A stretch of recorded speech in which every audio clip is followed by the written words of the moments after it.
Hey there, this is Dan. You're watching the Salty Sea, and today I'm going to talk about power creep, or the lack thereof.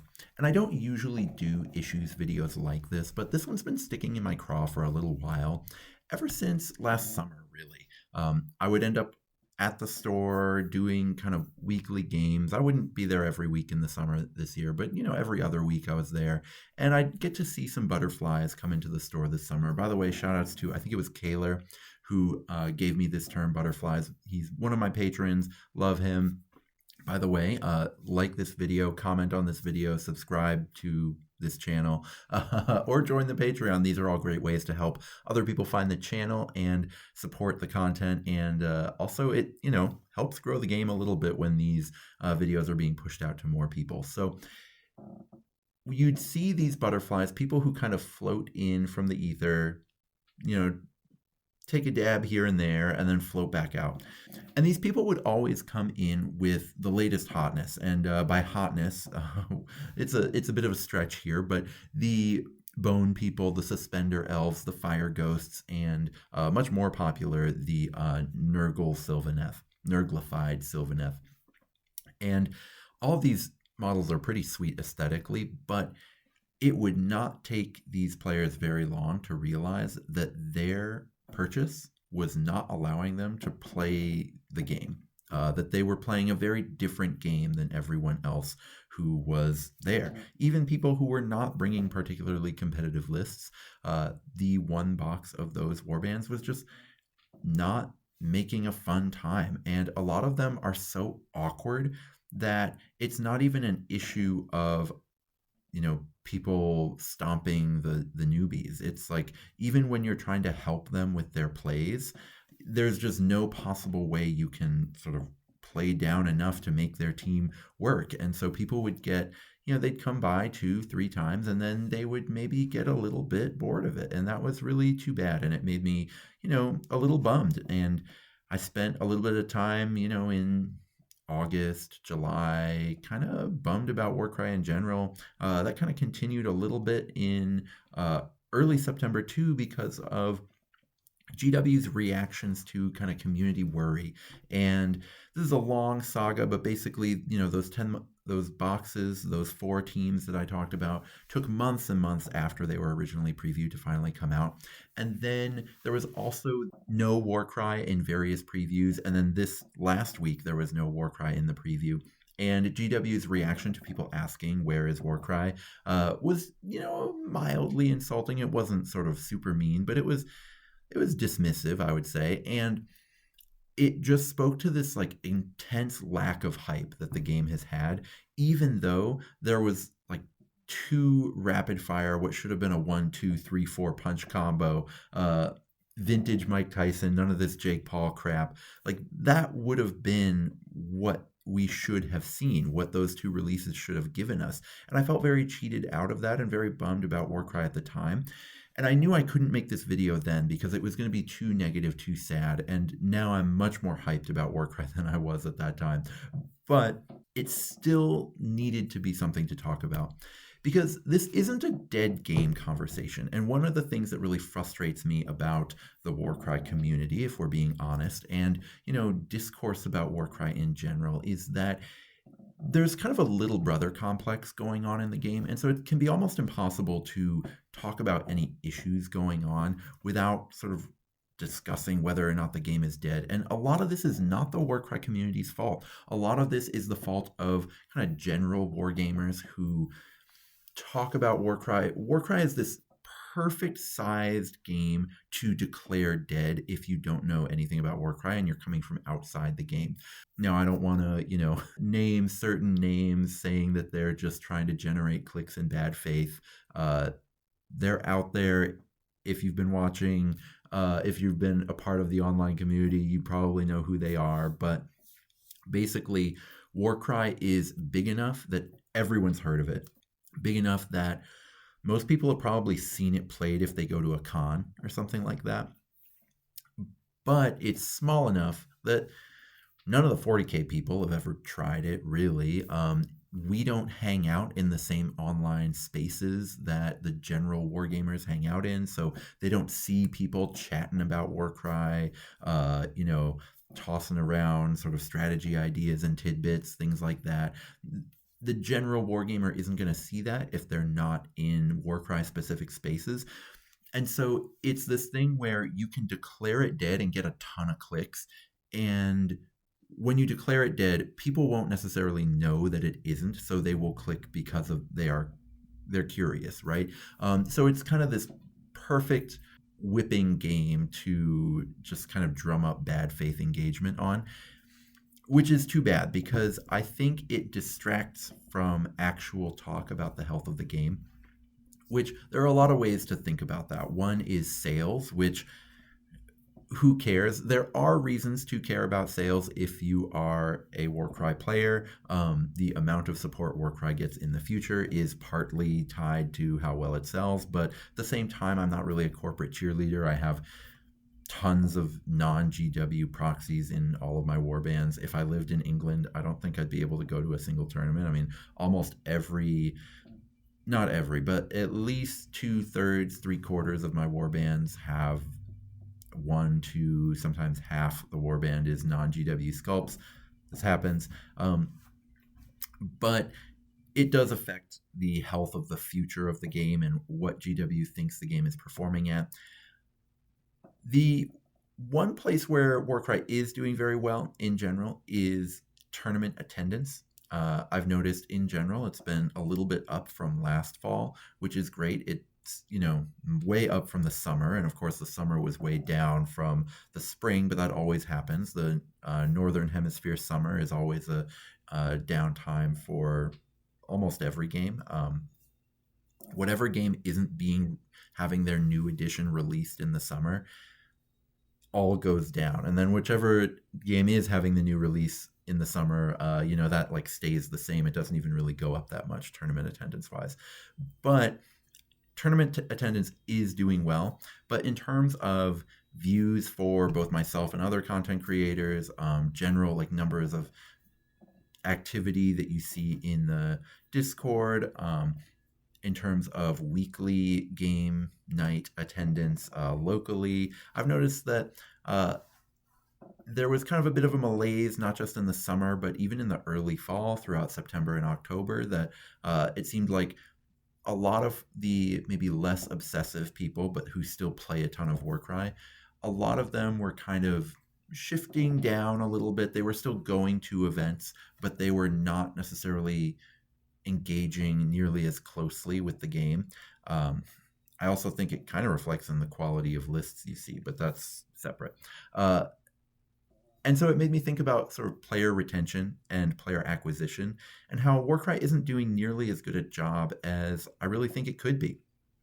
And that brings us to power creep and why I want to talk about it, because after going circles and circles and circles in my head, I really think that is the core thing going on and the core problem with what a it's tough to say that Warcry is really ailing because it is in a better place than it was a year ago, but where it could be versus where it is, because I really do think that Warcry is an incredibly designed game, and it's wild to see how, it's caught on, but it hasn't grown as fast as I think it could be and should be.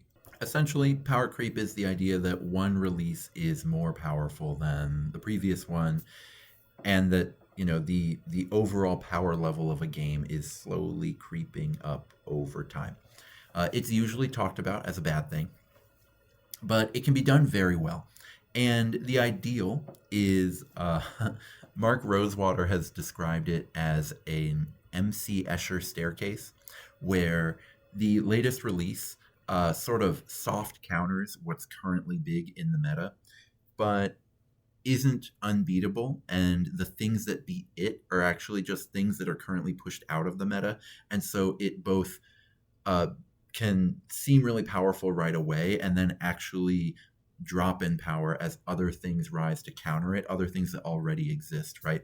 So when done right, it's this like incredibly sort of ballet dance of game design that can happen, which is really awesome for any kind of competitive format if you can pull it off. Very difficult to actually pull off, but it can be done.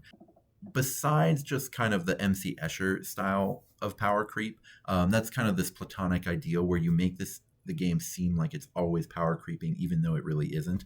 That is almost impossible. So you do end up having your staircase be a little bit higher each time.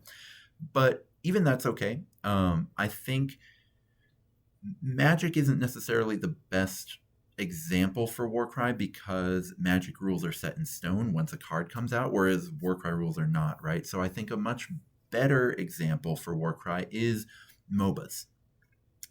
And I played Smite for quite a while in my late 20s when I wanted to kind of waste some time. And it was a ton of fun. I like it. MOBAs in general, I don't play them anymore, but they're pretty sweet, or they were. But I remember watching the stream of a pro player once, and he was playing one of the new characters, or no, he was playing against one of the new characters, and he was actually losing to someone who was not a pro. He was losing his matchup, and one of his chat complained, like, what BS the new character was, and he goes, "Well, listen."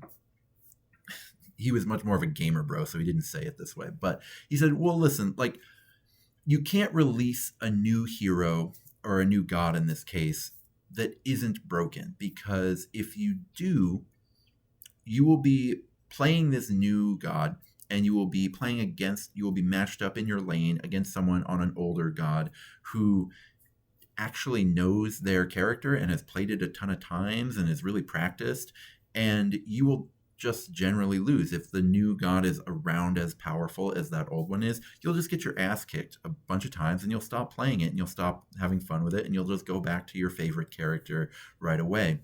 And that's actually really bad for both the game and for the devs, because one, the devs won't figure out, like, players won't get good with this character to make it as good as everything else. So the devs won't learn how the character ticks. They won't actually really know much about how to fix the character. If it is underpowered, they won't know if it's underpowered or if it's correctly powered, and nobody has figured out how to play with it. There's just like a lot of learning that doesn't happen if your new release isn't more powerful than what's out there. Now, you don't want it so powerful that it wrecks the game, but you want it to be like significantly 2 notches better than the average characters that people are playing, just to get people to actually learn the new god and learn how to play with it. And then the devs can figure out what actually makes it tick, how to put it in line with other characters, and that makes the game healthy, and it allows the game to grow and widen and expand, and it also keeps the hype cycle up. And all of this is really good as long as you don't just immediately lose the first time you play your new god. And I think that goes into line with Warcry, like, exactly 1-to-1. It's a 100% match to how I think Warcry factions would ideally be released, because it allows you to actually play the faction and learn the faction. And in some ways, we could end the video here. But one thing I hear all of you saying is that power creep can ruin a game. Most of the time, power creep gets talked about as a really bad thing. People get scared about it. And there are lots of problems with it in general. I have all the Modern Horizons sets because WotC has recently, well, they're not stopping Modern Horizons, but they have recently acknowledged that they realize that these Horizon sets have kind of hurt Modern, and that it's actually damaging the game significantly, and that they need to fix it. I don't know how they're going to fix it, but every time they have a big wave of power creep, they do pull back because they understand how unsustainable it is, because it does a whole bunch of really negative things to people. One, it makes it so you can't really play with your toys, right? If you had whatever was good before Modern Horizons came out, and then you bought all those toys, well, then Modern Horizons 2 came out and Ragavan just shat all over the new toys that you bought. And it just like keeps cycling like that, and all of your purchases become worthless, right? Nobody likes feeling that way. Nobody likes feeling like they can't play with their toys. That just sucks. It sucks so much.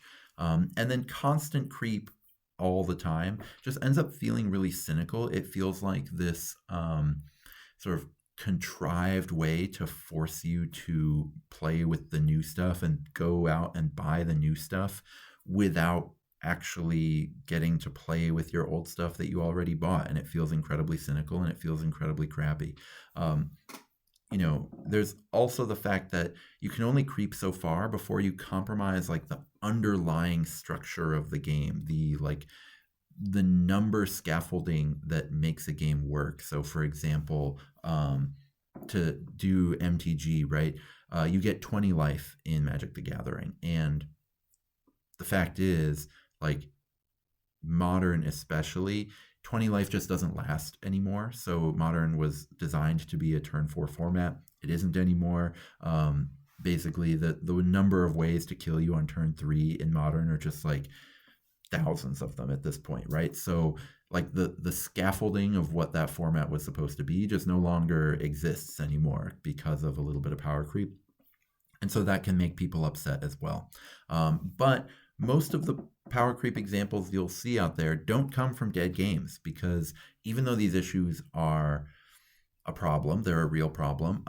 As long as you pull back on them before you really drive the train off the ledge, you can always recover from it.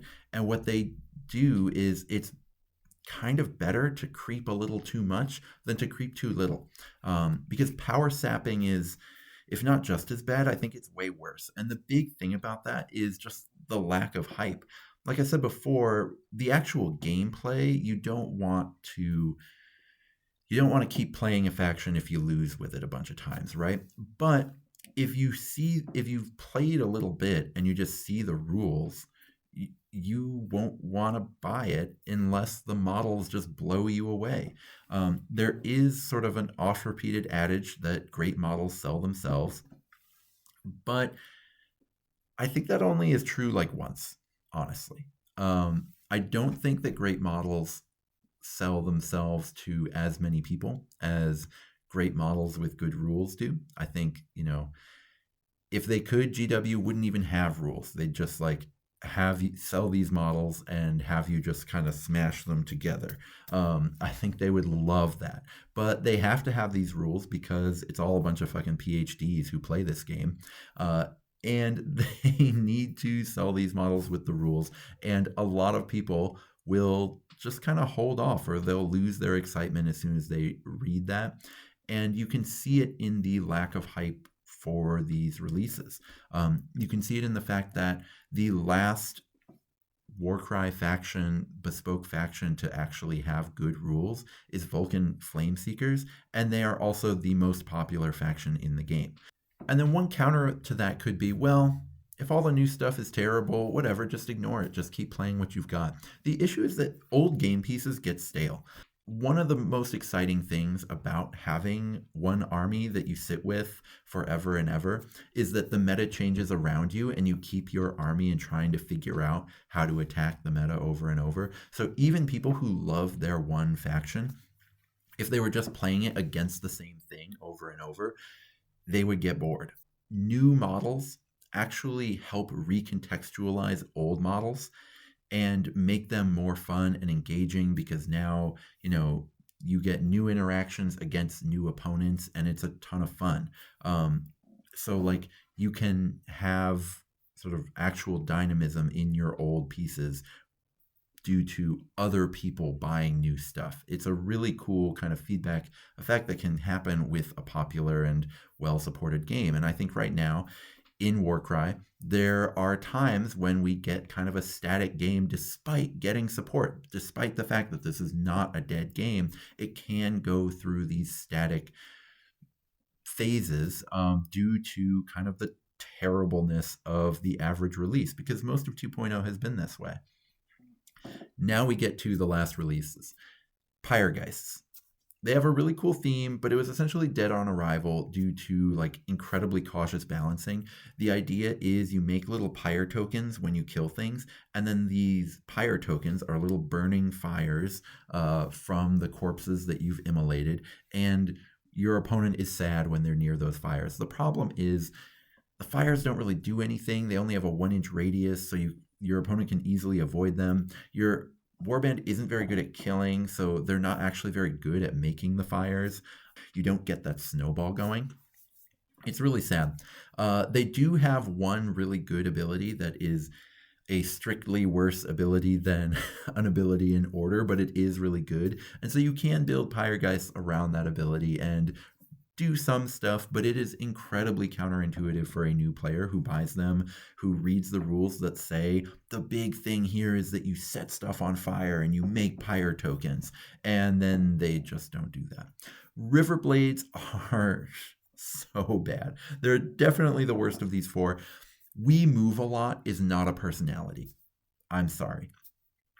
They're really fast, and then all their abilities allow them to be even faster, but they don't do anything once they get there. They can't survive anywhere.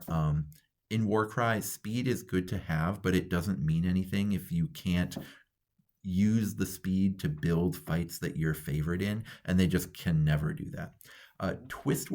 Twistvelt, I think is how they're pronounced. Somebody correct me on that. We don't want to make this the new Wildercorpse. Each profile is kind of okay, is as long as it like isn't your smallest fighter and isn't one of your two biggest fighters. It's kind of funny. Basically, none of the profiles really differentiate from each other, and so all their weaknesses compound to make the whole thing just completely unplayable. If the Twistwell had like all the same fighters they've got, but they also had one fighter that was bigger than any of them and one fighter that was like much smaller than any of them, or like if the dryads were just regular Sylvaneth dryads, then they'd be kind of okay because like point for point, some of their guys kind of do stuff. The issue is that doing stuff isn't sort of force multiplied by any abilities. All of their, well, not all of their, but some of their abilities are spectacularly bad. It is like mind-blowingly bad how bad their abilities are. You can spend a triple and just do nothing, completely whiff, which is just wildly disappointing, which is too bad. Tyrannic Cohort is the last one. They have a pretty cool theme, discarding wild dice to get bonuses. Their profiles are kind of unreasonable. Their leader's kind of cool, but he's not necessarily busted, and he's not durable enough for A, how big he is, and like literally like the model size, and B, like what the warband's playstyle assumes you'll have him doing, right? He's supposed to be like zooming into the most important fight on the board and then standing right outside of it, whipping into it and like changing the balance of power over there. And he's just not like effective quite enough to actually achieve that. And then, you know, their harpies, like the little flying people, just literally do nothing. I mean, it's like you're almost better off just not even playing them and just not even playing the points. It's wild. They're little, you know, they're chunky Mortex with the halberds are fine. They're like a little overpoint or a little overcosted, but not that bad actually. They're kind of reasonable. If the rest of the fighters were a little bit better, you could play two of those guys in a good warband. The issue is you don't have like other roles covered essentially. Of these four factions, now that I've done kind of a rundown of my complaints with them, it's not just me that's complaining about them. Combined, of all four of them, 7 people have brought these factions to events in the last 7 months. 6 of those are Pyregeists. Pyregeists kind of do a little bit more than the other 3 here. They're still pretty bad, but 6 of them are Pyregeists in the last 7 months, and then 1 from, I think, Tyrannic Cohort. For Measuring Stick, Wildercore Hunters are not one of the most popular warbands in the game, and yet 5 people brought them to events just in October. And this is just another bespoke faction Warcry release from about a year ago. So these factions, they're just not being played. They're not getting the hype from people. They're not getting people excited about Warcry, which I think is such a shame. And luckily, we do have some options, though I think these are really bad solutions to the problem. The first thing here is that the FAQ factions from, especially the last FAQ in late September, I think it was, or was it early October? I'm not sure if it was like the end of September or the first week of October, around there. Those FAQ factions were genuinely incredible. Now, they get released in a really weird way because There's no fanfare. There's usually no like announcement until it's already dropped, and then sometimes there's a Warcom article. Luckily, this one had one Warhammer community article, but the article was like kind of vague and didn't really say what was in it. So I think someone who doesn't go and download the FAQ and pour through it wouldn't have gotten a great sense of like what's happening in Warcry due to the FAQ. And so the fact that they released maybe the best designed faction they've ever released in Dark Oath. Let me know in the comments if you think there's a better designed faction than Dark Oath. Along with some other very well designed factions, like for example, they reworked Iron Jaws to be significantly more interesting. They dropped a really well designed Stormcast Eternals faction. They added some ridiculously powerful stuff to Skaven. They did a lot. They did a lot of meta shaking stuff in that FAQ. This was kind of the power creep, the interesting, hugely hyped release that I was looking for out of those Warcry releases. The issue is that there was no fanfare whatsoever. There's no like hype for casuals to get into the game. The actual Warcry releases are what's visible to people. The FAQ is not visible to people, right? Nobody who doesn't watch Off Meta Musings or the Salty Sea or War Games on Toast, no one who doesn't watch those channels would know about these FAQs, which I think is too bad. The other place that they add to the game is Underworlds editions. And some of these Underworlds editions have been incredibly powerful, right? The one with Sirene's Razors and the Thricefold Discord, the undersea creepy one, is just huge for the game, right? Sirene and Sephinir are ridiculous. The Thricefold Discord are meta-defining right now. They are incredibly powerful. They are defining the tournament scene. They're getting people hyped for the game. They are also getting a lot of people mad about the game, but that's just part of the thing. And honestly, releases should occasionally make people mad. That is necessary for the hype cycle of any ongoing game, for any game to kind of keep people engaged and keep people hyped. You know, one person's new favorite model is another person's new least favorite model. That just always kind of happens. That's part of the game. So these releases are happening. There are people designing things that are powerful and adding them to the game. The issue is that this is really only good for obsessives. Casual players just don't see this crap, and that's just so sad to me. I think it's just too bad. Because, you know, casual players, they're not dumb. They're just low information, right? And so they don't see these FAQs, but they do see the things that GW markets as Warcry, and they can tell when those things are crap after they've played them a little bit. And so if you don't see the supplemental releases, you can only judge the official releases, and you'll end up judging Warcry as just kind of like a static blah game, which I think is really too bad.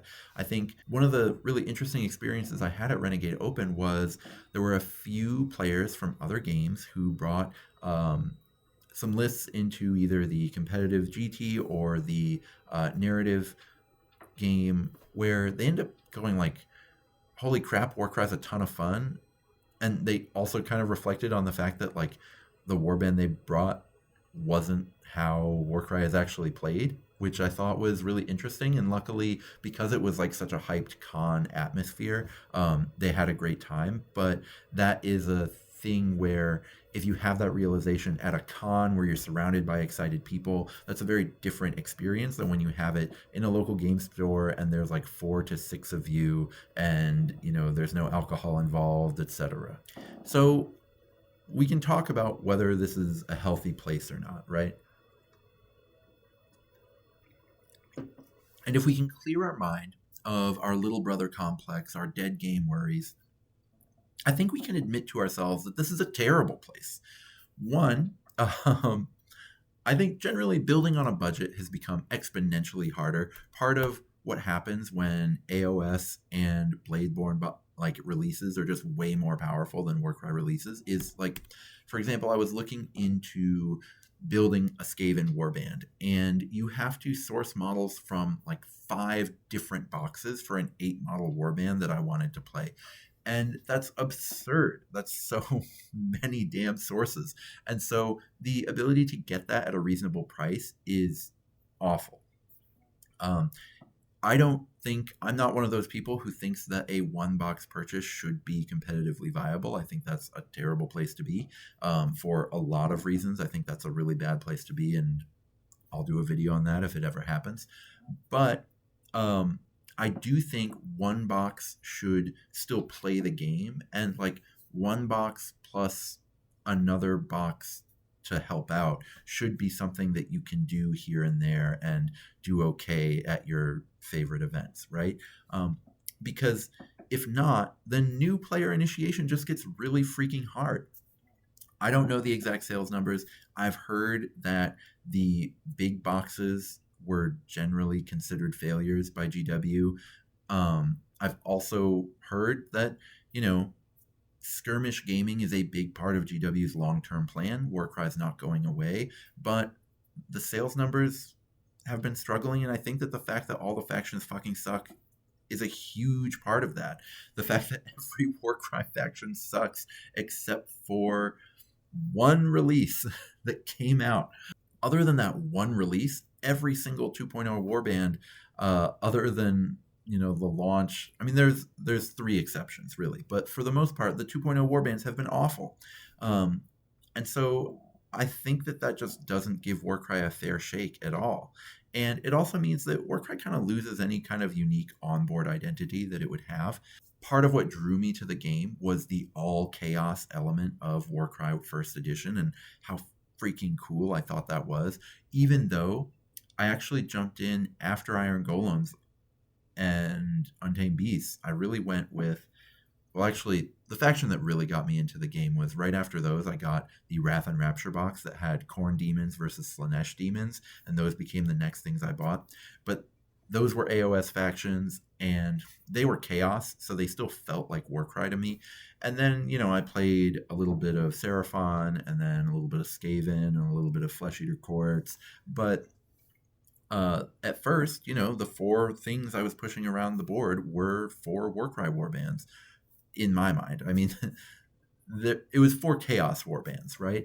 It was 2 Warcry warbands and then 2 Chaos warbands that felt very Warcry to me because of this Chaos setting. I don't think GW achieved anything that compelling or interesting in 2.0 because just nobody was really super into playing a bunch of Gur things against each other because the Gur warbands for the most of this edition have not been very compelling, which is too bad. A lot of them have also not been very Gur, but a lot of them have. I mean, for example, Askirgan Trueblades are very Gurish vampires. They're very beastie vampires. So for some of these factions, they've done a really good job with that, but you don't really see that stuff on the table, and it doesn't really give Warcry that onboard identity that it could have, which I think is just kind of too bad. Like I mentioned a little bit, there is the fall of 2023. There have been a few other factions that have been good. It was really cool to get 4 well-designed factions, but in general, the good bespoke factions that they've actually put out haven't felt like they were really on purpose. It's really just Vulcan, Mastakillas, and then maybe Beast Flayers. Royal Beast Flayers kind of feel like they were on purpose. In general, Stormcast as a whole tends to pub stomp bespoke factions just because of the high toughness issue, and a lot of bespokes are running on strength 4, toughness 4, so it's like Stormcast at toughness 5 are the rock to your scissors basically in bespoke. And so I think that's part of why Royal Beast Flayers are a little bit more compelling and have a little bit more play than most of the 2.0 releases, is because they had to go against a Stormcast faction and they had to have enough tools that they could occasionally overwhelm that faction, even in like a mishmash bespoke on bespoke situation. But for the most part, it's tough, right? Like Beast Flayers, they're really good when you have 2 Barons and a bunch of ghouls. Maybe that's on purpose. But things like Hunters of Huanchi, Horns of Hashut, those feel like mistakes that they're good. Hunters of Huanchi is just one fighter where you just spam that one guy like 6 times. Um, I think Wildercore also kind of feel like that. At least Wildercore have 2 builds, so it feels maybe that might have been on purpose. But for the most part, the playable factions have kind of felt like a mistake, which is kind of a testing issue. It's an issue of the sort of Warcry balancing team not really playing the game the same way we do, I think, not really understanding what makes a faction good and what doesn't. For example, a faction that I've played and done fine with is Scions of the Flame. But they are generally considered unplayable. Nobody buys them, nobody plays them, because to play them, you have to convert up 6 of a fighter that doesn't even appear in the box. There is a fighter who is called a Morning Star, but they're not, like, the flail is tiny, right? And it's just like an afterthought additional weapon to a fighter that you're supposed to play without the Morning Star. You're supposed to play it with like a pot or something that they throw and it explodes and you do the ability that is unplayable. Just wild that that's the one good fighter in Scions of the Flame. And this is true in box after box after box of these Warcry warbands, which I think is kind of an issue. It it does tell you that when they're building these factions, they don't understand how these factions will be played. Now, I think that this is an old issue. The last Meta Watch video, the only Meta Watch video that they've done, gave kind of very sober responses to, it felt like he was kind of trying to prove that he did understand how Warcry was played now. I think the last FAQ had some really good designs in it, but so I'm coming in to re-record this section because this is why I don't really like an issues video, is because the average player can't really do much about this, right? Now, if you're watching this video, this affects you much less than the average player, right? Because engaged players can just run their Bladeborn soup. Yeah, it's costing you money, which is too bad, but they can run their Bladeborn soup in their compendium teams, and the games are really fun, and that's great, right? You can safely kind of ignore these sort of hype-based purchases if you have wallet discipline, which if you're watching this video, you don't, but that's too bad for you. The the kind of weird thing about this is kind of just watching a corporation kind of fumble a bag is like an odd feeling, because I don't really care if GW makes a ton of money, but you still want the game that you like to thrive and you like more people to play with.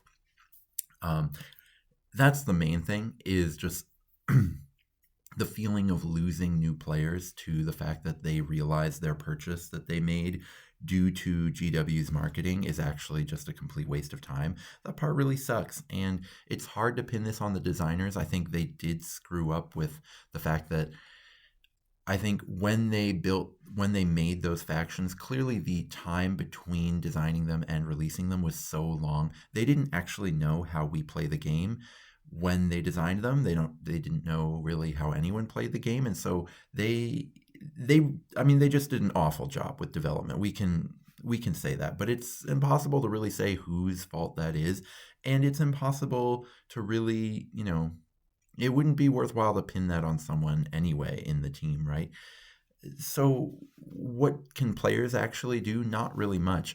The one thing that we do know, though, is that GW does listen to online chatter. Unfortunately, I think this last FAQ really shows it. They do tend to really value just like knee-jerk rants on the Warcry Discord quite a bit when they when they balance things. I wasn't a fan of the points changes in this last FAQ at all. I think obviously the new factions that got released, all of the new material was incredible, but the points changes really felt like they were listening to maybe the wrong folks online. But they do listen, and that makes these points changes that we got much better than nothing. And so that's really the only thing you can do, is rabble rouse to have them help these teams out with points. I would much rather see big buffs to these last four teams and other struggling bespoke warbands, struggling elf warbands, then nerfs to, the various S tier things that are out there. Really, the current S tier is more of an A tier. I don't think anything is really out of bounds or stupid or needing to be nerfed right now in the game. It's really just there are too many things that are busted and don't play the game well. Like they don't function on the table, and that's too bad. So you can rabble rouse online, but I don't think that that's a very healthy way to live your life, is spending a ton of time doing that. So in general, again, we get back to the reason I don't really make many of these videos, which is that none of us can really do much about it that's worth our time, and that's okay. It sucks that these last warbands suck. It has hurt the game. The game's not dead, but it isn't as healthy as it could have been, and that's too bad. And that's all I had to get off my chest. So may all your rolls be crits.